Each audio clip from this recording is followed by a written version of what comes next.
Les régimes se succèdent et se ressemblent-ils en République démocratique du Congo? L'histoire est un éternel recommencement. Quelle est l'expression qui concorde avec la situation politique de l'heure ici en RDC, en tout cas depuis 2006?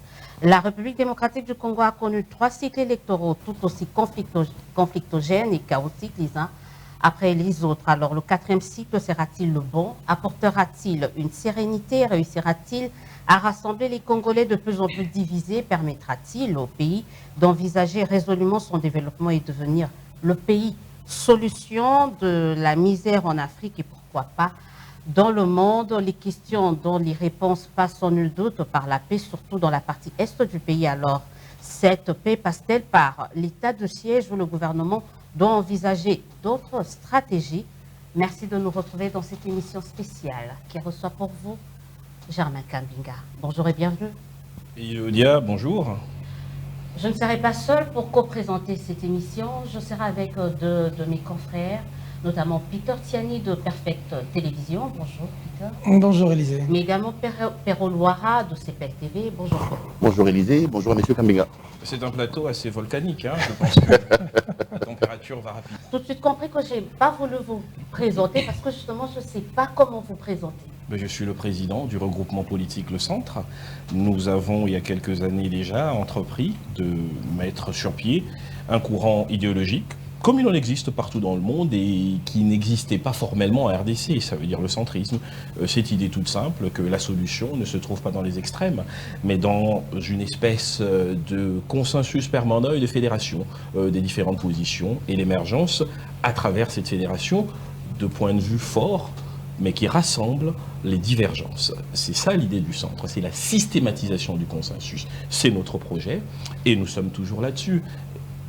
Vous savez que c'est une idée qui vaut son pesant d'or dans le pays où l'idéologie est mise au devant de la scène. Ce n'est pas le cas avec nous, c'est plus les individus. Le centre, c'est par rapport à l'idéologie de droite, de gauche. Mais précisément, le centre, c'est une antithèse des idéologies. C'est l'idée, tout simple, que l'absolutisme n'est pas porteuse de solution. Ce qui apporte la solution, c'est la synthèse. C'est l'idée même qu'on doit sortir des idéologies radicales vers une vision pratique de la société. Le centre, pour nous, c'est que veut la société. En règle générale, les points de vue ne sont pas figés. On ne veut pas forcément des postures de gauche, ni de droite. On veut des solutions factuelles et ponctuelles aux problèmes qui se posent. Et bien souvent, il faut un peu de gauche, un peu de droite pour trouver le juste équilibre. Et c'est ça le centrisme. C'est exactement ce qui s'adapte à la réalité congolaise, où, comme vous l'avez dit, les postures idéologiques sont des postures cosmétiques. Ce qui compte au Congo, c'est le factuel. Et depuis 1960, en réalité, le Congo est une nation centriste, parce qu'à chaque fois que le Congo a gagné, c'est à travers des consensus. Jamais un camp radicalisé n'a été victorieux de quelque combat que ce soit au Congo. Des années 60 à ce jour, toutes les victoires, on les connaît, c'est la table ronde, c'est un consensus entre les acteurs politiques, congolais d'abord, qui unissent leurs forces et qui créent un dominateur commun pour défendre la souveraineté nationale. Ensuite, beaucoup plus récemment, c'est peut-être, on pourrait parler de la conférence nationale souveraine, qui est l'acte fondateur de l'enracinement des principes démocratiques tels que nous les connaissons aujourd'hui. C'est également un jeu de consensus qui a permis cela. Ensuite, le dialogue intercongolais. Là, nous avons frôlé la catastrophe avec une balkanisation presque annoncée. Est-ce que c'est un camp radical avec les armes qui a gagné? Non. Les Congolais ont dû renoncer à la radicalité pour trouver le consensus. C'est le dialogue intercongolais. C'est la transition 1+4 qui donne les premières élections, la première constitution et l'écriture de l'architecture institutionnelle que nous connaissons aujourd'hui. Après, nous pouvons continuer plus loin. Les concertations nationales, le dialogue de l'Union africaine, le dialogue de la SANCO, c'est toutes ces solutions qui ont permis aujourd'hui au Congo qu'à un chaos d'avancer et aujourd'hui de pouvoir se dire être une nation qui a vécu une alternance démocratique et qui a respecté les différentes échéances en termes de perspectives politiques. Ça veut dire un cycle électoral, une alternance démocratique à un moment où il n'était plus possible dans l'ancien régime de faire autrement et dorénavant, nous avons de nouvelles perspectives. Mais tout cela, en réalité, c'est du centrisme. Le centrisme, qu'on le veuille ou pas, Germain Kambinga, ça a montré quand même ses limites au regard de l'état actuel de notre pays. Tous ces exemples que vous venez de donner sont peut-être une preuve que le centrisme n'a pas marché, non, parce que le pays peine à décoller. Non, bien au contraire, c'est une preuve que les Congolais n'ont rien trouvé de mieux pour faire avancer leur pays. Il y a toujours ce débat sur le verre à moitié plein ou le verre à moitié vide. Aujourd'hui, la génération qui est la nôtre, les quadragénaires, les trentenaires, nous sommes les témoins de l'histoire récente du Congo. Nous savons qu'en 2002, nous n'avions plus d'institutions. Nous savons qu'en 2002, le pays était quasiment divisé. Nous savons qu'en 2002, nous n'avions même plus de constitution. L'État était déliquescent, l'espace était éclaté. Mais nous savons également qu'à travers le dialogue intercongolais et ce consensus global, on a eu les premières élections. Je pense que vous, comme moi, c'était la première fois que nous allions aux élections pour désigner nos animateurs. C'est la première fois qu'on a redécouvert une Assemblée nationale démocratique et pluraliste, un Sénat, un gouvernement qui en serait l'émanation, l'architecture institutionnelle que nous connaissons aujourd'hui. Ne serait-ce que ça, au-delà de tout ce qu'on pourrait reprocher à l'évolution historique récente de notre pays, ce sont des avancées. La génération qui est la nôtre a de nouveaux défis, ça c'est une certitude, mais méconnaître les résultats du combat politique du Congo ces 15, 10, 20 dernières années, ce serait de la malhonnêteté intellectuelle. Je ne suis pas un partisan du nihilisme, je pense qu'on part toujours de quelque part. Et nous partons d'acquis, et maintenant il appartient à notre génération, parce que vous êtes aux commandes de ce quatrième pouvoir, nous sommes à la conquête du pouvoir principal. C'est tous ensemble que nous pouvons écrire cette nouvelle page de l'histoire de notre pays en partant des acquis. En tout cas, nous ne construirons pas le Congo de demain, partis sur un espace éclaté, partis sur des institutions inexistantes. Nous partons au moins sur cette base-là, et à nous de faire mieux. Monsieur Kambinga, est-ce que cette philosophie d'avoir un pied de l'autre côté, un autre d'un côté et un autre de l'autre, n'est pas une manière pour vous de cacher un peu cet ADN de tétrisme que beaucoup vous donnent? Vos détracteurs disent de vous ça. En préparant cette émission d'ailleurs, on a reçu des questions de cette nature-là. Aujourd'hui, vous avez été enfant chéri de Jean-Pierre Bemba, vous le quittez, vous allez avec Kabila qui fait de vous ministre. À l'heure actuelle, on ne sait pas si vous êtes avec Kabila ou vous êtes avec Tshisekedi. Le centre dans le contexte congolais est où? Est-ce que vous êtes encore au FCC? Est-ce que vous lorgnez chez Kabila ou chez Katumbi? Où vous situez-vous par rapport à notre contexte politique congolais? Beaucoup estiment que toute cette philosophie, tout ce que vous racontez, c'est tout simplement pour maquiller d'une certaine manière les aspects d'un traître que beaucoup vous voilà, et c'est une excellente question, et c'est dans votre style, et c'est très très bien. Ça permet d'aller, de disséquer la problématique de fond qui se cache derrière votre question, qui en fait a plusieurs sous-questions. Le débat sous-jacent, c'est la question de la transhumance politique. Est-ce que le centre est le ferment de la transhumance politique? Ensuite, il y a des questions factuelles liées au parcours personnel de l'homme politique que je suis. Et enfin, nous atterrissons sur quelles sont les perspectives. Voilà comment je synthétise votre question, que je la rends plus digeste et peut-être plus à même de correspondre à l'idée que je me fais du débat politique. La question du centrisme comme ferment de la transhumance politique est une question qui ne correspond pas à la réalité. Le centrisme, ce n'est pas de la transhumance politique. Le centrisme, c'est une idée d'abord de la liberté politique. C'est pouvoir se dire que, en dehors du fanatisme militant, il y a une voie qui est celle de la raison, qui doit à chaque fois transcender les positions partisanes et la radicalité idéologique. Ce qui permet aux centristes d'avoir des positions fortes face à des sujets qui eux-mêmes sont des sujets d'actualité et qui tranchent avec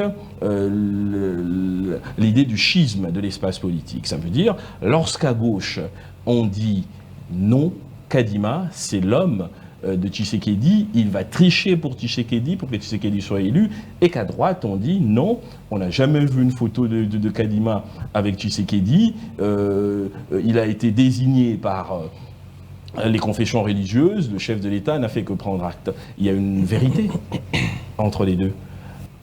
Et cette vérité, le centre peut la dire. Parfois, elle plaira à la droite, parfois, elle plaira à la gauche, mais elle sera la vérité du bon sens. C'est ça le centrisme. Le centrisme, c'est... On contente tout le monde, sans position. Non, mais c'est bien le C'est la contraire. politique du contentement de tout le monde. Mais non, c'est le contraire. Vous n'avez pas compris ce que je viens de dire, Pierre Auloir. J'ai bien dit, ce n'est pas contenter tout le monde. C'est trouver la synthèse qui permet de dégager la vérité de la réalité au-delà au-delà de cette déviation des sentiments pathologiques de sympathie ou d'antipathie. C'est la vérité de ce qui est. Aujourd'hui, le centre doit pouvoir dire, la gauche dit ça, la droite dit ça sur Kadima, et vous, sans parti pris, que pensez-vous de cela? Et là, lorsque le centre s'exprimera, ou si le centre s'exprime, ce ne sera pas pour contenter la gauche et en même temps contenter la droite. Ce sera pour dire, les deux se trompent peut-être. Voilà la vérité. Ça n'a rien à voir. Le centrisme, c'est l'affirmation de positions courageuses qui peuvent arriver à contredire l'un ou l'autre camp. Mais c'est sûr, c'est tout sauf l'accompagnement aveugle de postures qui, à l'évidence, ne sont pas en phase avec les intérêts supérieurs de la nation. Ça, c'est la question de la transhumance.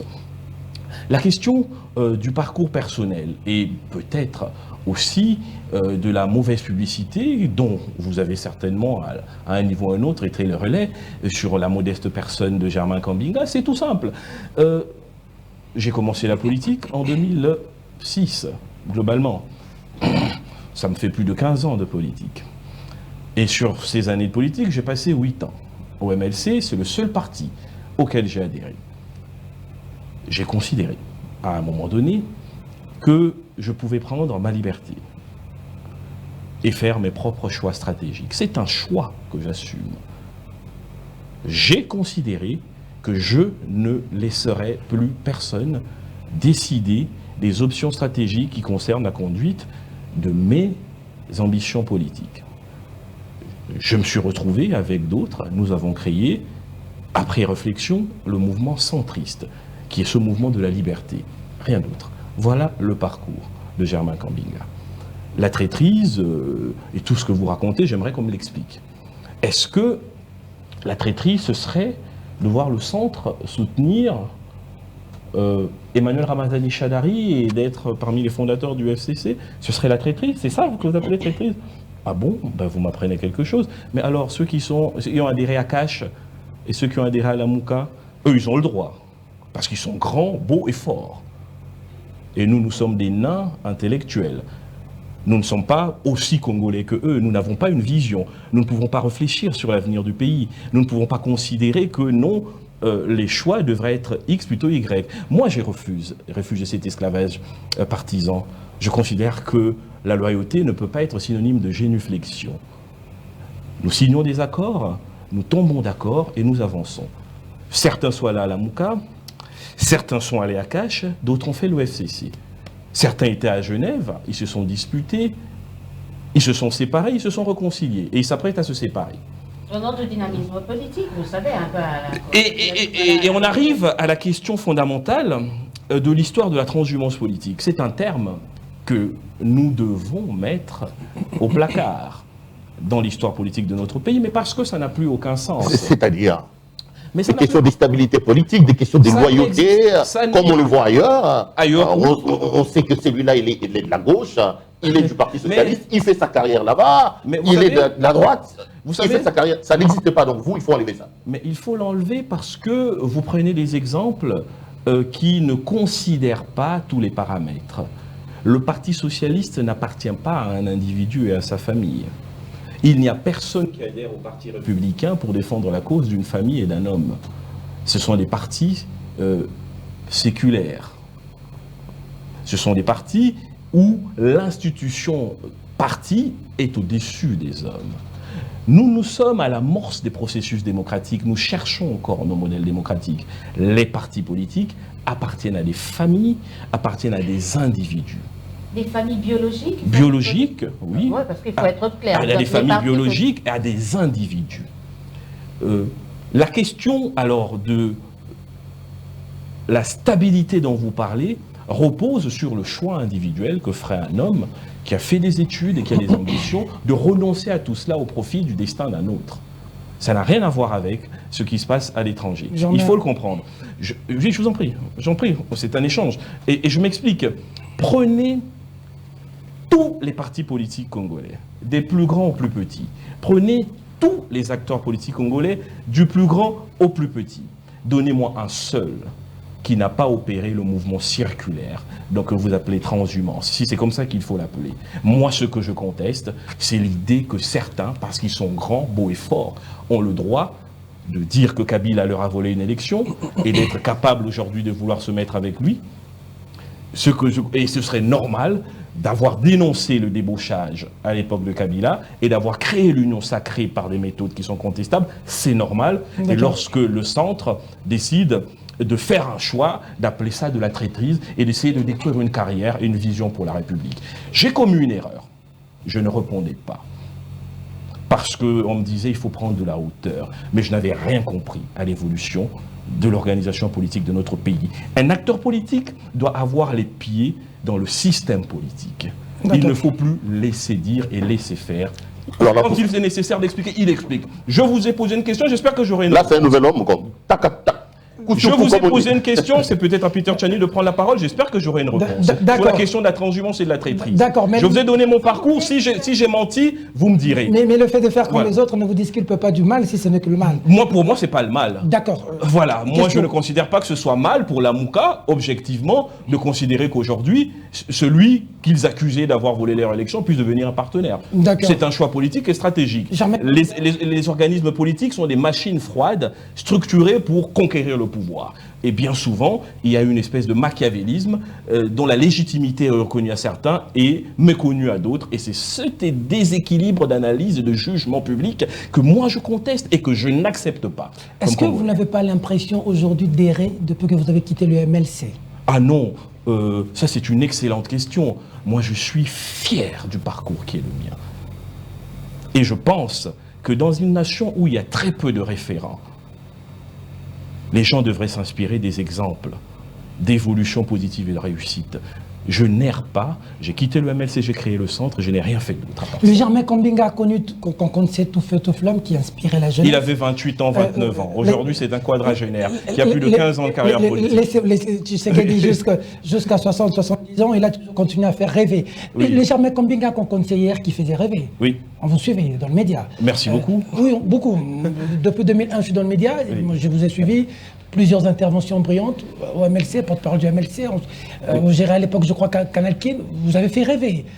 Et le Germain Kambinga d'aujourd'hui, lorsque vous vous regardez vous-même sur le miroir, vous dites quoi? Est-ce que vous inspirez encore comme hier? Si oui, tant mieux. Sinon, j'espère. Parce qu'il faut sortir de la fantasmagorie nihiliste populaire, celle qui consiste à donner les mauvais exemples. Le Germain Kambinga dont vous parlez devrait être plus que jamais un exemple. Parce que parfois, il faut expliquer les choses très simplement. D'accord. La dernière fois que j'ai été à l'université, c'est en 2006. D'accord. Et c'est à partir de là qu'il faut juger du parcours et dire, je suis jeune, je m'appelle Kabea, je m'appelle Louara, Ramazani, je viens de terminer mes études. J'ai des rêves pour mon avenir. Vous prenez les CV et après vous jugerez. Est-ce que je peux être un exemple pour un jeune qui a de l'ambition et de la vision? De 2006 à aujourd'hui, moi je peux vous donner mon CV et je ne vois rien de négatif. Tout parent serait fier d'avoir un enfant qui a eu un tel parcours scolaire. J'ai 3 diplômes de 3e cycle universitaire en économie et en finance. J'ai été ministre, député, DG d'entreprise, j'ai été vice-ministre. Je suis aujourd'hui à la tête de mon propre regroupement politique. Nous avons eu 145 000 voix aux dernières élections. J'ai rassemblé autour de moi des personnalités pas les plus négligeables. Ngoï Mulunda fait partie des fondateurs du centre. Micheline Billet, Honorable Aoundagba, Joseph Bangakia. On a même eu des gens du monde culturel comme Barbara Kanam qui étaient venus. Moi, je ne crois pas que l'influence et l'impact que je peux avoir aujourd'hui dans le jeu politique est moins important que celui d'avant. C'est une évolution. J'étais le porte-parole, bouillonnant, j'ai apporté une certaine fraîcheur dans le débat politique, mais ça, c'est une séquence de l'histoire politique qui est la mienne. Vous imaginez, que ce serait donc une réussite qu'à 43 ans, 15 ans après, je sois toujours en train de faire le communicateur et le commentateur des médias. Et c'est ça que vous appelez la réussite? Non, la réussite, c'est d'avoir été ministre. Oui, c'est une réussite. C'est le bilan d'un ministre qui est une réussite? Non, non, non. D'avoir été ministre? On va y arriver. On sait comment on devient ministre au Congo? Non, c'est une réussite. C'est le bilan d'un ministre. Qu'est-ce qu'on fait? La réussite, c'est d'avoir pu être député national. La réussite, c'est d'avoir été 3 fois membre du gouvernement. La réussite, c'est d'être à la tête d'un groupe politique. C'est ça la réussite politique. On peut rentrer sur les bilans. Moi, je défendrai mon bilan. Ça, c'est un autre débat et ça peut prendre du temps. On est sur la présentation négative que vous avez voulu faire de mon parcours. D'accord. Moi, je pense que si vous êtes un étudiant congolais, vous êtes là, ils nous suivent, les étudiants de l'UNIKIN, de l'UPC. D'accord. Regardez-moi en face. Oui. Dites-moi que ce gars, il a échoué sa vie. Ses parents ne sont pas fiers de lui. Il ne suffit pas d'être ministre ou député. Non, mais, non, non. Quel est le bilan de ce que vous avez fait au sein de l'opinion? Ça, c'est un autre débat. On sait comment on peut devenir ministre ou député dans notre pays. Ça, c'est un autre débat. La conséquence de ce que vous avez fait. Si vous voulez qu'on ouvre le débat sur ce que moi j'ai fait en tant que ministre et lors du passage, c'est un débat. Vous avez raison. Mais c'était pas ça votre question. Ok. C'était pas ça votre question. On y reviendra. Votre question, elle était très simple. C'est de dire, vous avez commencé la politique, est-ce que vous êtes un exemple aujourd'hui? Et moi, je vous dis oui. Parce que si aujourd'hui, moi, je m'appelle Élisée Matamba, j'ai 20 ans, je sors de l'université de Kinshasa, je regarde le parcours de Germain Kambinga, son CV, je me dis oui, dans 15 ans, j'aimerais avoir ce CV. Je ne dis pas non, c'est un mauvais CV, comment? Non, je dis... Parce que les rêves des gens, c'est quoi? Au-delà de la politique, c'est quoi la politique? La politique, c'est un message à la population. C'est donner de l'espoir. C'est dire, vous pouvez être un jeune Congolais et décider de ne plus dépendre des vieux. Même si les autres jeunes comme Perrault vous insultent dans leurs médias et tout, vous restez debout. Non, les médias ne sont pas faits pour être pour expliquer Vous les gens. dites, je crois en mon rêve. D'accord. Vous dites aux jeunes, je crois en mon rêve. Ils vont me taper dessus. Ils vont essayer de me mettre par terre. Mais parce que j'ai écouté ce que mon père me disait quand j'étais petit. Mon père me disait, le seul héritage que je te laisse, Un grand homme, le vieux Kambinga. c'est ce que tu vas garder dans ta tête. D'accord. Je n'ai jamais triché à l'école. Je suis effectivement l'économiste financier que je prétends être. Et comme je suis cela, on ne peut pas me l'arracher. D'accord. Donc, je pense que vous envoyez le mauvais message. Ok. Donc, pour vous, Vous êtes là pour le le message qu'on devait envoyer à la jeunesse congolaise, dans le chômage, obligé de faire les pires petits des vieux, comme on dit ici, de courir après les vieux, c'est de dire, vous ne devez pas avoir le courage d'assumer vos positions et de construire votre destinée. Très bien. Vous devez, après 15 ans de parcours, continuer à porter les mallettes. C'est ça votre message? Moi, je n'ai pas cette conviction. D'accord. Ma conviction, c'est que je suis un exemple. Laissez-moi Et poser la question. j'invite les jeunes dans leurs ambitions à les porter Très bien. avec courage. On ne réussit pas dans la vie si on n'accepte pas de perdre pour gagner. On ne réussit pas dans la vie si on croit que c'est facile.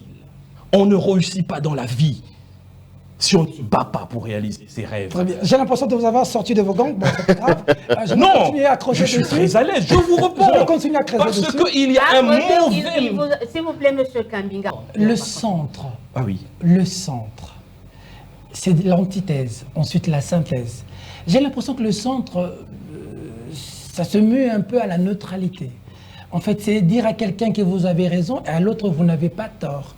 Et pourtant, il faut avoir une ligne. Même la Bible dit, les ni chaud ni froid, on va vous vomir. Est-ce que, je veux revenir à ce qu'a dit tantôt Perrault, est-ce qu'il n'y a pas une ligne chez vous? Parce que tout le monde ne peut pas avoir raison à un moment donné. Quand il y a deux personnes qui se battent, probablement devant un procès, il y en a un qui est victime, l'autre qui est bourreau.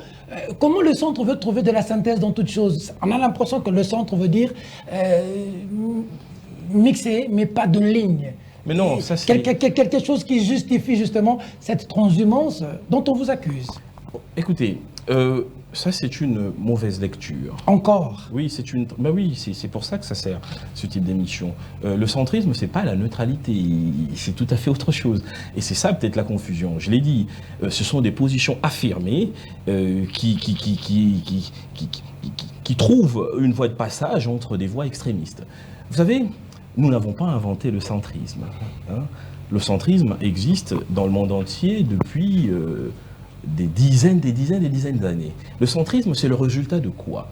L'organisation politique, telle que nous la connaissons, c'est l'héritage de la démocratie judéo-chrétienne occidentale, qui était composée, qui elle-même est l'héritage de la Rome antique, de la Grèce antique, qui était composée dans le Coliseum de la droite, de la gauche, des visions opposées de la société. Ça s'est cristallisé avec l'avènement des idéologies capitalistes et marxistes. Et petit à petit, on est aux extrêmes, le marxisme, le capitalisme. On s'est rapproché, petit à petit. Oh non, c'est peut-être un peu trop radical, le marxisme. Certains en sont sortis de là, ils sont devenus des socialistes. Et petit à petit, des sociaux-libéraux. Les profonds capitalistes sont devenus des libéraux chrétiens, ainsi de suite. Parce que, avec l'évolution du temps, on a bien compris qu'il n'y a aucune solution dans les extrêmes du point de vue de la factualité. C'est comme ça que naît le centrisme. Le centrisme naît de l'idée qu'effectivement, il n'y a pas de succès ou d'absolutisme à mettre en avant dans la gestion de la cité, parce que la gestion de la cité demande généralement des aménagements. Vous voulez développer le secteur privé, mais vous ne pouvez pas le faire si de l'autre côté, la classe ouvrière n'est pas bien payée, parce qu'elle a des droits. Il faut trouver l'équilibre entre une politique libérale de l'offre et une politique socialiste de la demande. Non, mais... Donc, c'est ça le centrisme.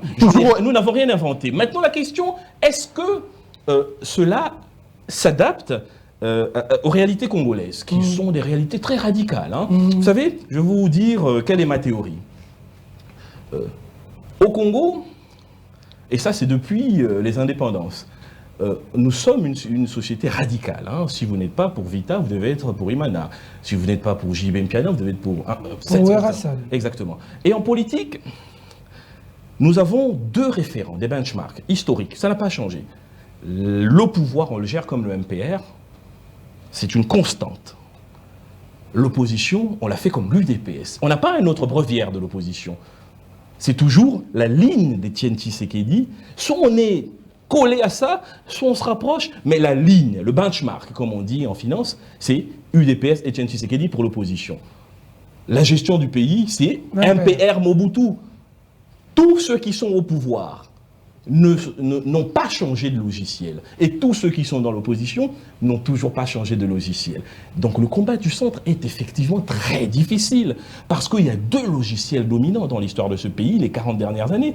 C'est la gestion du pays sous le modèle MPR et l'opposition au régime sous le modèle UDPS. Ce que fait la Mouka, c'est ce que fait l'UDPS depuis des années.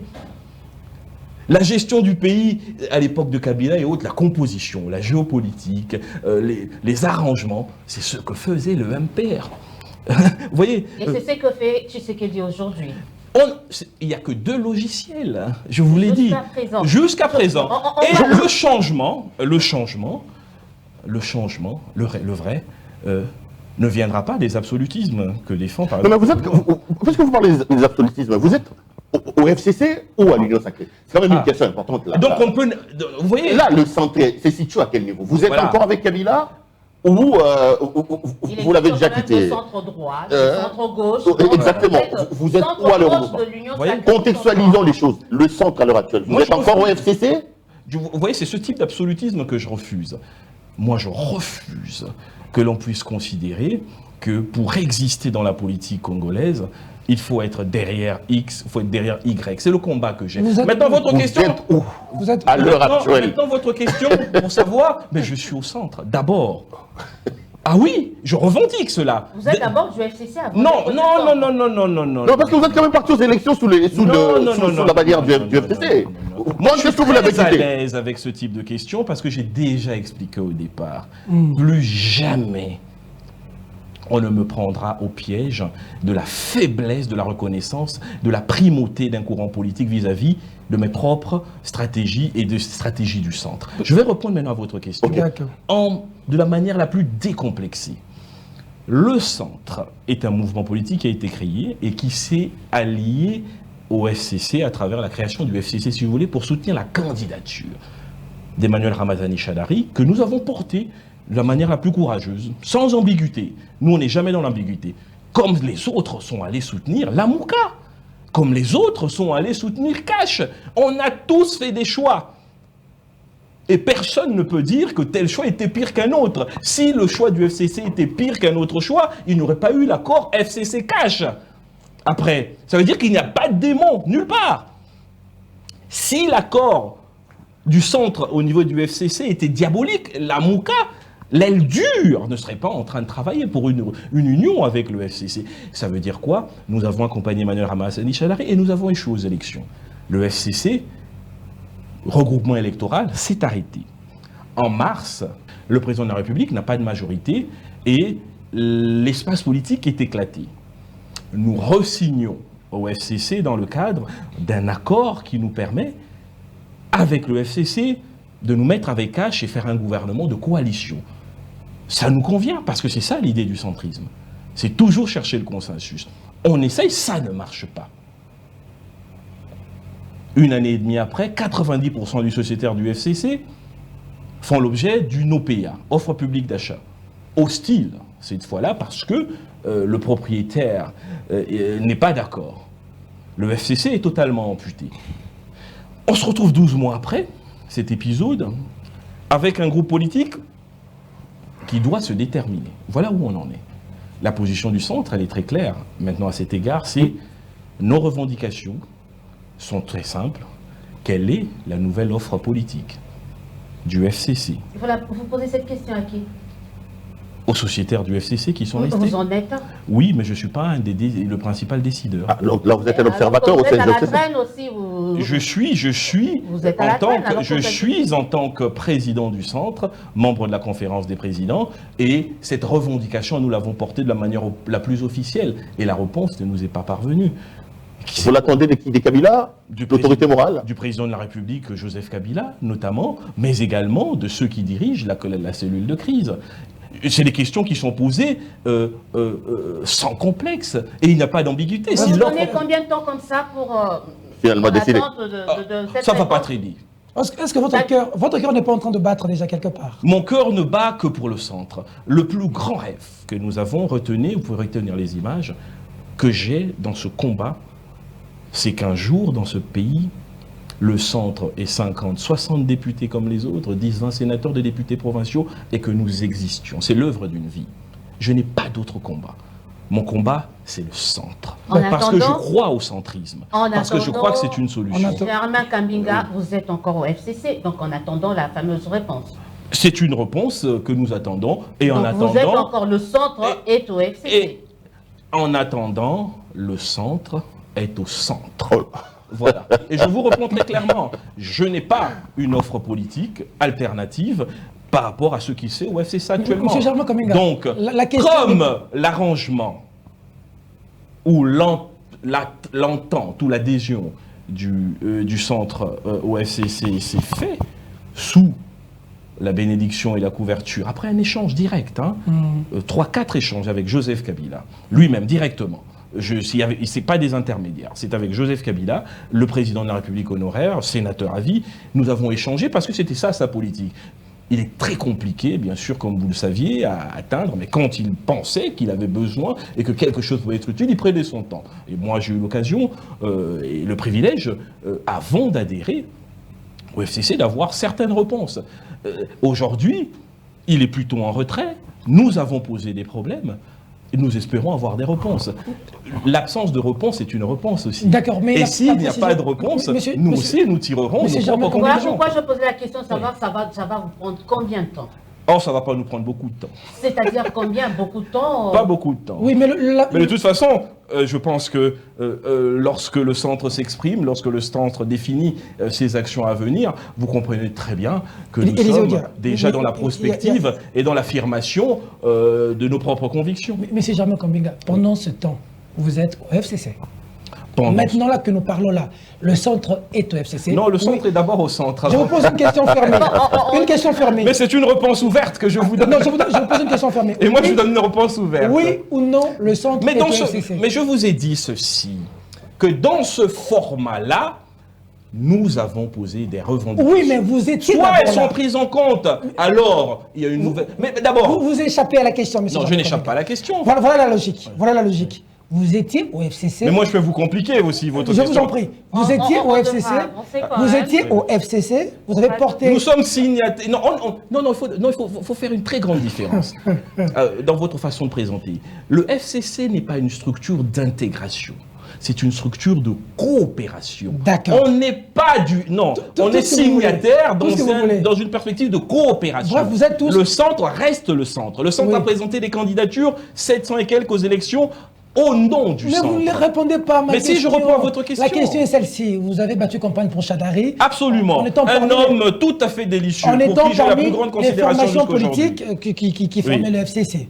Aujourd'hui que vous posez des conditions, dites-nous pendant ce temps, vous êtes déjà retiré du FCC ou vous êtes toujours au FCC? Nous sommes dans une démarche de négociation, comme ça se fait, en respectant l'esprit de ce que je vous ai dit au départ. Je vous ai dit que la démarche politique qui est la nôtre, c'est une démarche de respect de notre liberté. Et que cette liberté, nous ne la dévoyerons plus jamais au profit des ambitions obscures de groupes qui ne nous donnent pas d'explication. Je vous donne un exemple. Allez, vous vous décidez un matin de faire une marche avec la Mouka. Moi, je suis le président du centre, personne ne m'a posé la question. À ce FCC-là, moi, je ne suis pas dedans. Ah oui, non. Je ne suis pas dans ce FCC où on prend ce type de décision sans que je sois informé. Je suis petit. Laissez-moi dans ma petitesse. Vous ne voulez plus subir, hein? Plus jamais. Ça, c'est la politique. Et c'est le message que je donne à la jeunesse. Ça, c'est pas la politique du capot qui se voit un peu plus grand que l'éléphant par hasard? J'ai l'air petit tel que vous me voyez, Pero Loara. Quand vous me regardez... Vous ne vous surestimez pas quand même, M. Kaminga. Il n'y a pas plus grand que ce que vous avez dans votre temps. Le reste... Vous existez, ça fait moins de 2 ans quand même. Non, ça fait 15 ans que je suis dans la politique. Il y a des poids lourds de la politique. Le centre n'a pas encore réussi à s'installer. Je vais vous poser une question. Il y a 5 ans, vous aurez certainement dit la même chose à Fayoulou, n'est-ce pas? Est-ce que vous ne vous surestimez pas? Il y a 5 ans, c'est la même chose que vous auriez dit à M. Fayoulou. C'est pas le crapaud qui se voit plus grand que l'éléphant. Non, monsieur, vous ne pouvez pas traiter de crapaud un homme qui a une maîtrise en économie internationale, qui a un Master in Business Administration, qui a un DEA Monnaie Finance Bank, qui a été ministre de la République, M. Pero Loara, qui a un cadre politique qui a eu 145 000 voix. Ce n'est pas un blagueur. Vous avez combien de députés? Je n'ai pas eu de député, je l'avoue, parce qu'il me fallait atteindre le seuil. Moi, j'ai personne pour tricher pour moi. Les autres ont triché. Ah, beaucoup ont triché en tout cas. Ils ont triché. Ah oui, énormément. Et vous le savez. Mais vous l'avez dit vous-même. Vous aussi, vous l'aviez dit. On va continuer, s'il vous plaît. Messieurs, il y a tellement de thématiques. Je crois que les gens qui nous suivent... Une minute. Pero Loara a un style... Si vous faites la politique moderne, il faut la faire telle que l'exigent les codes actuels. Je ne parle jamais de qui je suis, je parle du pays, mais puisqu'il veut parler de moi, je devais lui expliquer que s'il y a des crapauds à chercher, c'est pas moi. À votre honneur. Non, pas du tout. Donc on a passé en revue, c'est quoi le centre, mais je crois qu'aussi les téléspectateurs qui nous suivent, qui vont nous suivre, ont déjà une petite idée de où situer le centre dans le contexte politique actuel. Dans un champ de liberté. De pays, on va très rapidement aborder les questions d'actualité. On en parlait déjà d'ailleurs. L'actualité en République démocratique du Congo, c'est cette investiture au niveau de la CENI avec une partie du bureau piloté par Denis Kadima. Vous pensez que nous avons là les... Est-ce qu'on n'est pas en train de refaire le cycle électoral passé? Mais déjà... Avec la manière dont s'est passée la désignation de certains membres de cette CENI. Déjà, moi, ce que je voudrais dire, s'agissant de cette question de la CENI, c'est que n'ayant jamais eu personne à la CENI pour m'aider, je n'en fais pas un casus belli. J'ai appris depuis longtemps à ne compter que sur le choix du peuple. Et beaucoup, quand vous voyez leur hargne à surveiller la CENI, c'est des mauvaises habitudes. Et d'abord, il faut se débarrasser de ces mauvaises habitudes. Parce que, comment? Je vais y arriver. Parce que ce qu'il faut comprendre, et ça, je pense que vous allez être d'accord avec moi, c'est que si en 2018, l'enjeu électoral, c'était l'alternance, en 2023, l'enjeu, ce sera la transparence. Vous connaissez ce peuple. Vous savez, le Congolais, c'est comme nos travailleurs. Si tu lui donnes $30 par mois, Tikalan a $30. Mon européen, c'est $100. Sache que tu ne pourras plus jamais faire moins que ça. Et c'est la même façon avec le peuple. Personne ne pourra tricher en 2023. Peu importe la personne qui sera à la tête de la CENI. Vous ne pourrez plus jamais, vous connaissez le peuple congolais mieux que moi, autant que moi. Ce qu'ils ont eu là, en 2018, voir un président de 47 ans qui dirige l'armée en pleine Kabila, hein, on parle des Banamura. Aujourd'hui, ça a l'air normal, on les voit. Remettez-vous dans ce contexte. Le peuple considère qu'il a réussi un combat. Ils n'ont pas eu peur d'imposer la défaite parce qu'ils avaient fait un autre choix. On ne pourra plus jamais reculer par rapport à ça. On est ici, prenons date. Quel que soit ce que X ou Y pourra faire, 2023, ça va être très difficile de pouvoir imaginer une fraude. Ce qui va se passer en 2023, c'est que les petits agents de la CENI, je parle de petits agents parce qu'il y a des cadres supérieurs, ceux qui sont à la manette, c'est eux-mêmes qui vont commencer à publier les résultats, comme ça s'était fait dans certains pays. Et avant que vous n'ayez le temps de réagir, il sera trop tard. C'est ce qui va se passer dans ce pays. Avec le développement des réseaux sociaux, d'Internet, des smartphones et autres, ce sera impossible. Donc pour moi, ah oui, peut-être si vous voulez... Donc pour moi, je ne fais pas, en tant que centre, une fixation particulière sur la question de la CENI. D'abord parce que, comme je dis, moi je n'ai jamais eu accès aux magouilles qui sont à ce niveau. Ensuite, parce que je conscience que du point de vue institutionnel, je n'ai pas une représentation majoritaire. Parce qu'il y a la logique institutionnelle quand même derrière tout ça. Les lois que nous votons nous-mêmes.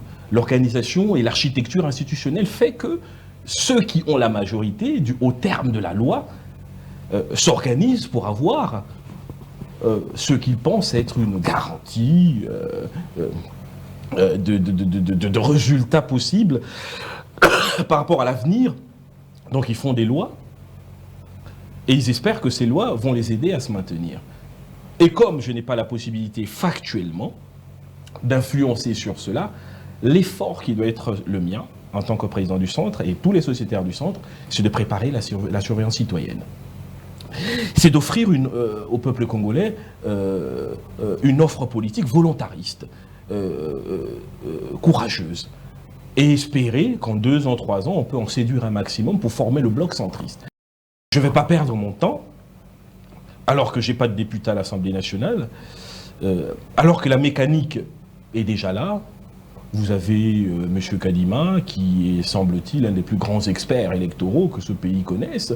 Il a une ordonnance, il a prêté serment, il a fait ceci.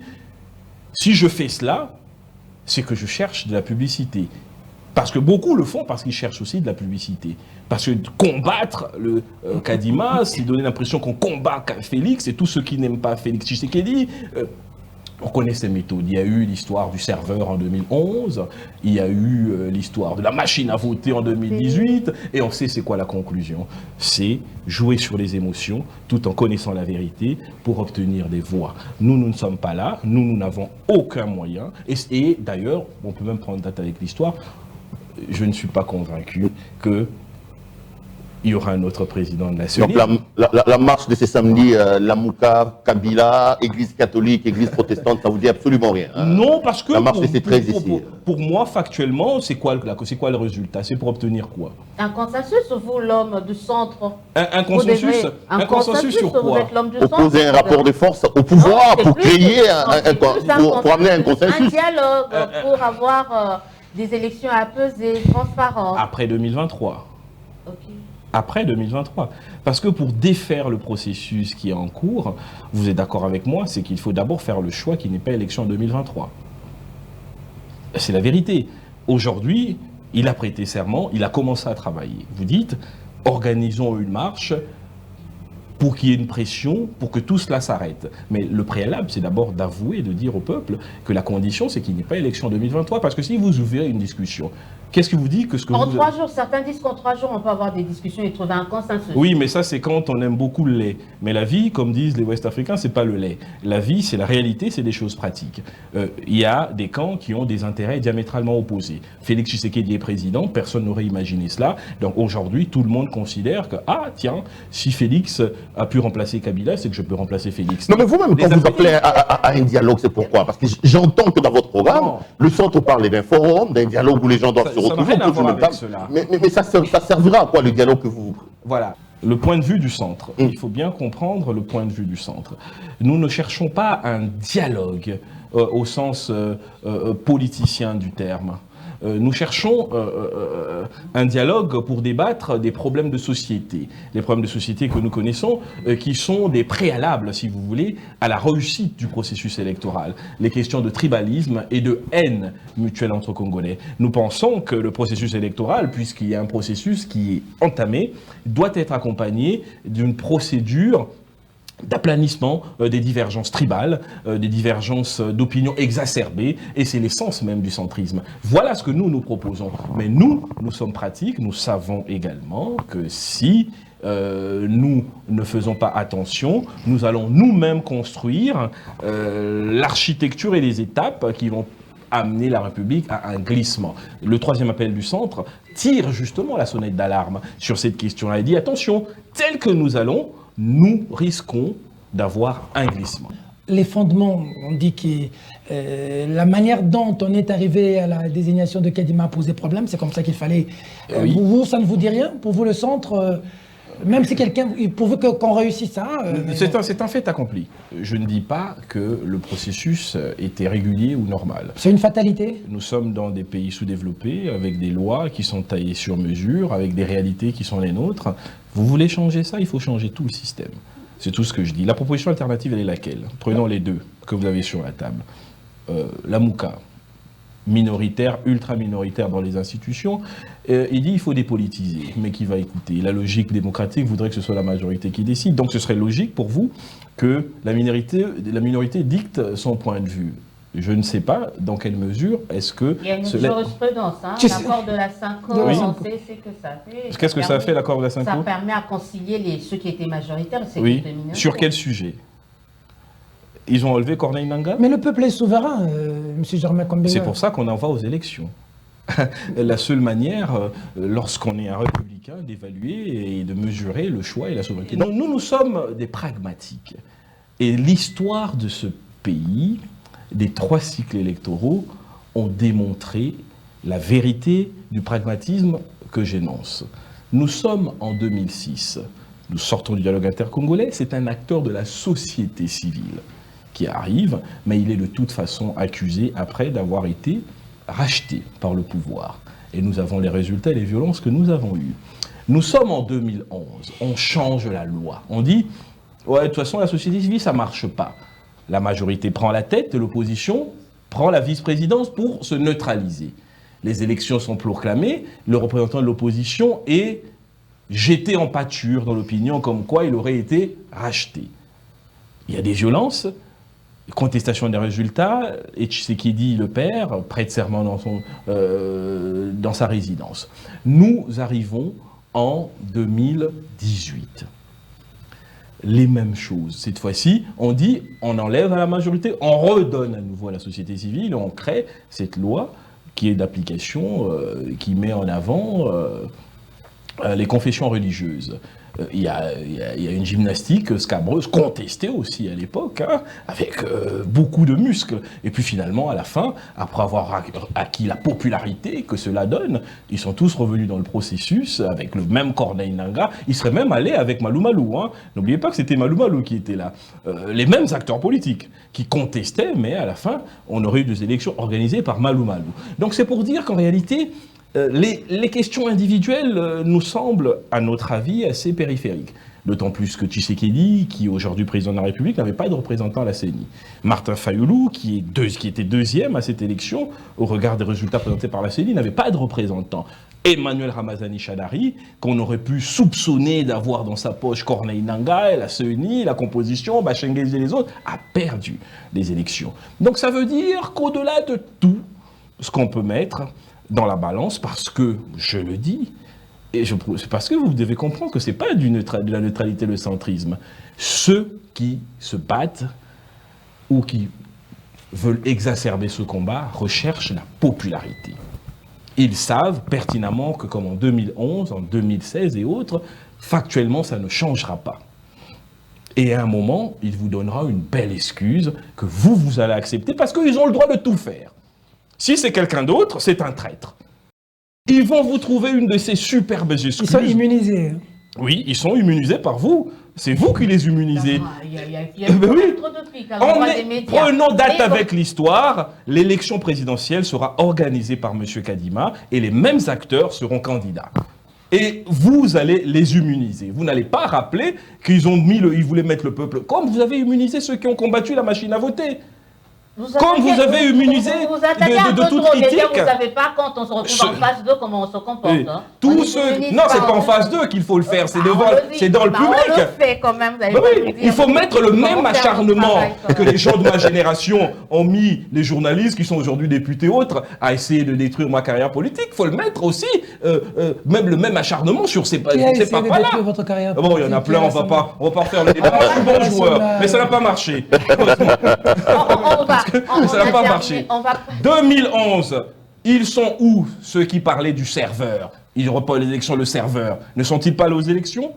2018, ceux qui parlaient de la machine à voter, ne sont-ils pas allés avec la machine à voter? C'est pas la même machine à voter qui a rendu Tshisekedi victorieux, Faoulou deuxième et Chadari a perdu les élections. Et aujourd'hui, retenez bien ça, et c'est ça aussi notre rôle. Ça, c'est pas de la neutralité, c'est du courage. C'est de dire... Le vrai combat pour l'opposition, c'est de tirer les bonnes leçons de 2018. C'est quoi la bonne leçon de 2018? C'est que lorsqu'on a une opposition unie et compacte, avec un message fort, rien ne peut l'arrêter. C'est ça, en fait, le vrai message. Le reste, c'est de la distraction, c'est ce que je dis. D'accord. Ça veut dire, au lieu d'avoir 5, 6, 7, 8 candidats, par orgueil, ils devraient commencer à envisager un Lamouka, mais format 2023, ça peut s'appeler Téléma ou je sais pas quoi, où tous les leaders se mettraient ensemble. C'est tellement fort que vous avez un homme. Jean-Marc Ambinga, vous avez l'impression aujourd'hui qu'on est réellement en démocratie ou le régime Tshisekedi est en train de faire pareil avec le régime Kabila? La démocratie, c'est un processus. Nous sommes une nation en transition démocratique. Donc, il faut savoir que c'est des conquêtes permanentes que nous devons faire. La première des plus grandes conquêtes, on a pu faire partir un régime. Il ne vous répondra pas, il va contenter tout le monde. Ne vous attendez pas à une réponse directe. Les régimes qui Je vais y arriver. Et le régime Kabila. C'est ça le centrisme. Bonnet blanc ou est-ce Je vais y arriver. Avec le régime Est-ce qu'on peut débattre sur le fond? La politique n'est pas folklorique, la politique c'est sérieux. Moi, vous me posez des questions, je ne rigole pas, je vous réponds sur le fond. Allez-y. Ce que je fais, analysez bien, même lorsque je peux, il y a toujours du fond. Votre question c'est, est-ce qu'on est pire aujourd'hui qu'hier? Est-ce qu'il y a une comparaison à faire en termes d'évolution par rapport au régime? J'ai commencé comme bon intellectuel à faire ce qu'on appelle une introduction. L'introduction, vous faites les fins entonnoirs et vous arrivez par dégager la problématique. Ensuite, vous faites la thèse, l'antithèse et vous trouvez la conclusion. C'est ça une bonne réponse. C'est ce que je faisais. Et on a un substrat. Voilà. Donc ma réponse, j'ai commencé par, d'ordre général, vous rappelez qu'on est dans un pays, non pas démocratique, mais en transition démocratique. Nous sommes en train de construire notre démocratie dans un contexte de sous-développement. Dans un contexte de sous-développement. C'est pour ça que les absolutismes ne servent à rien. Moïse Katumbi serait président, il tomberait dans les mêmes difficultés liées au sous-développement de notre appareil institutionnel. Faoulou deviendrait président, il tomberait. Donc le vrai combat, et ceux qui sont de l'UDPS aujourd'hui en font la triste expérience. Parce que c'est eux les premiers à expérimenter l'alternance. Ils se rendent compte, ah tiens, un pays sous-développé, c'est très compliqué. Le gars qui est le méchant de je sais pas quel coin du pays, allez, donnez-moi un village, pour que je cite pas un village de chez moi, il est pas agent de je sais pas quoi. Vous avez des réalités qui transcendent les capacités de l'État, parce que le pays est grand, et parce que malgré votre bonne volonté, le premier travail à faire, et ça, nous l'avons raté aussi avec le nouveau régime qui s'installe, c'est un travail sur le changement de l'organisation de l'État.